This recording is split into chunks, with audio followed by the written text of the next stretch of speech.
Assalamualaikum warahmatullahi wabarakatuh. Selamat pagi adik-adik. Kakak harap kalian tetap semangat ya. Halo, perkenalkan nama kakak Mei Cindy Utami, NPM 206910748, kakak dari Universitas Islam Riau, Program Studi Pendidikan Guru Sekolah Dasar. Baiklah, dengan dosen pengampu Ibu Siti Quratul Ain, SPD, MPD. Baik, di sini kita akan mempelajari mengenai materi mengolah data. Sebelumnya, kalian harus tahu apa itu data. Data adalah keterangan yang diperoleh berdasarkan fakta. Data tersebut yang telah kita peroleh dengan fakta dapat kita olah dan disebut dengan olah data. Untuk dapat melakukan pengolahan data, kita harus melakukan 3 hal ini. Yang pertama, mengumpulkan data. Cara mengumpulkan data bisa dengan pencatatan langsung, melakukan wawancara, penelitian, dan menyebarkan angket. Yang kedua yaitu dengan cara membaca data. Setelah dengan membaca data, kita dapat menyajikan data tersebut. Yang pertama, kita akan mempelajari tentang membaca data. Membaca data berarti menyebutkan informasi yang ada pada sajian data. Membaca data bisa kita lakukan dengan berbagai cara, yaitu yang pertama, membaca data dalam bentuk daftar. Yang kedua, membaca data dalam bentuk tabel. Yang ketiga, membaca data dalam bentuk diagram gambar. Yang keempat, membaca data dalam bentuk diagram batang. Yang kelima, membaca data dalam bentuk diagram garis. Dan yang keenam, membaca data dalam bentuk diagram lingkaran. Yang akan kita pelajari yaitu tentang mengolah dan menyajikan data dalam bentuk tabel. Tabel adalah penyajian data dalam bentuk kolom guna mempermudah pengklasifikasian data atau pengelompokan data. Data dalam tabel dapat berupa tabel numerik atau angka dan tabel tally atau turus. Langkah-langkah menyajikan data dalam bentuk tabel adalah sebagai berikut. Langkah pertama yaitu kelompokkan data secara berurutan, mulai dari data terkecil sampai data terbesar atau sebaliknya.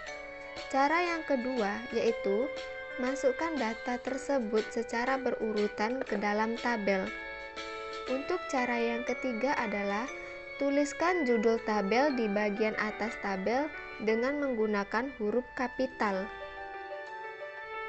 Nah, itu tadi adalah langkah-langkah dalam menyajikan data dalam bentuk tabel. Sudah paham kan? Nah, di sini kakak udah menyediakan contoh soal mengenai mengolah data dalam bentuk tabel. Contoh soalnya adalah berikut merupakan data tinggi siswa dalam sentimeter kelas 4 SD Gemar Belajar. Datanya adalah 125, 125, 125, 130, 130, 130,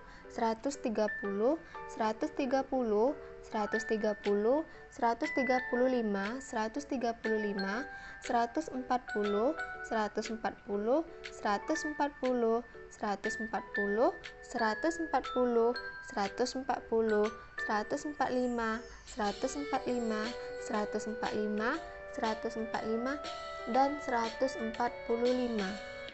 Sajikanlah data tersebut dalam bentuk tabel. Nah, nanti adik-adik menjawabnya dalam bentuk tabel ya. Nah, data-data tersebut ada sebanyak 20 data ya.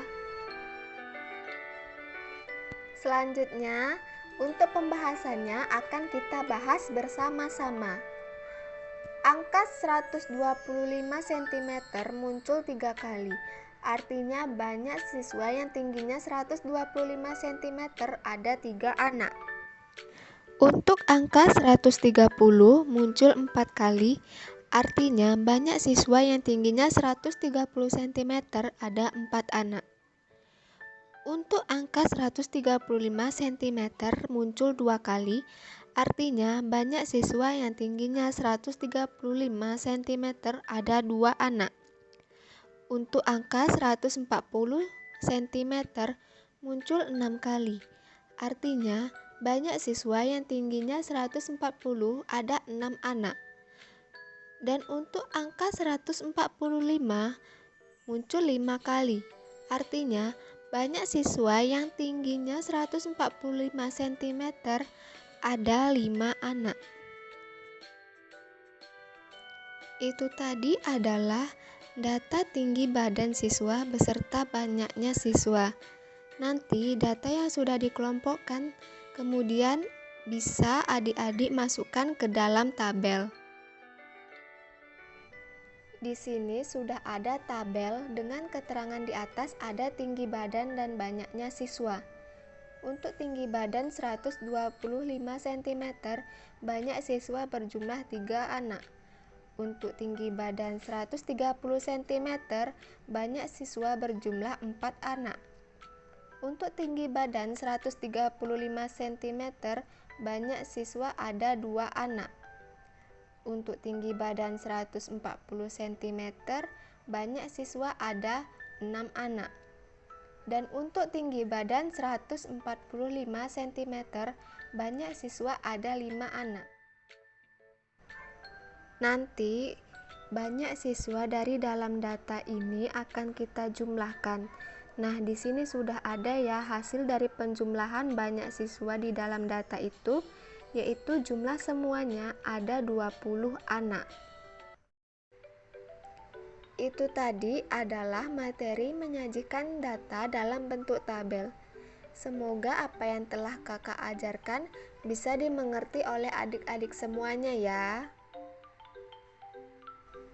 Demikianlah materi yang kakak ajarkan pada hari ini. Semoga dapat bermanfaat bagi adik-adik semuanya. Apabila ada kesalahan kata, kakak mohon maaf. Kakak akhiri, wassalamualaikum warahmatullahi wabarakatuh. Selamat pagi dan sampai berjumpa lagi. Bye-bye.